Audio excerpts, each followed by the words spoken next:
The world is filled with way too many bright people for us to still have the problems that we have in the world.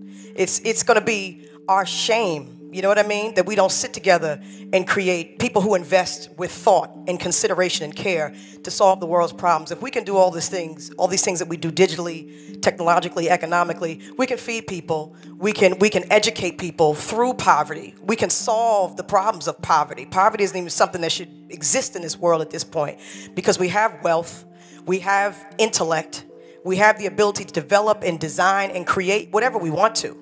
The question is do we want to? That's what we have to ask ourselves. You know, I've been away from a lot of things, you know, for a while now, and incubating, you know, ideas and doing what I needed to do to how do I say, to deal with the resistance that comes with making change in the world. You know, we ask ourselves, you know, how come these things haven't been around, or why was this thing not invented? There was a reason. There were forces that were set up to prevent, you know, certain patterns of evolution, certain patterns of development, right? All this street hustle, right? It would have dominated it if it really had, you know, access early on, which is why it was suppressed, you know what I mean? Which is why it was met with resistance. But we have the ability now to see the resistance, acknowledge it for what it is, and go beyond it. And go past it, you know, and I think it just takes courageous folks, you know, who are not afraid to see the new world that's on the horizon, you know, separated by education and economics.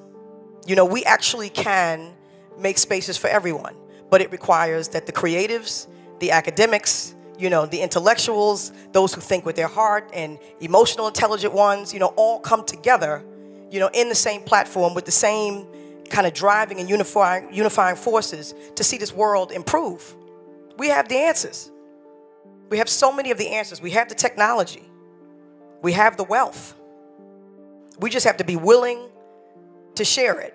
And in order for us to do that, we have to do the work in and on ourselves so that we can be conduits of change and improvement for other people. Because that's really what it's about. We have the ability.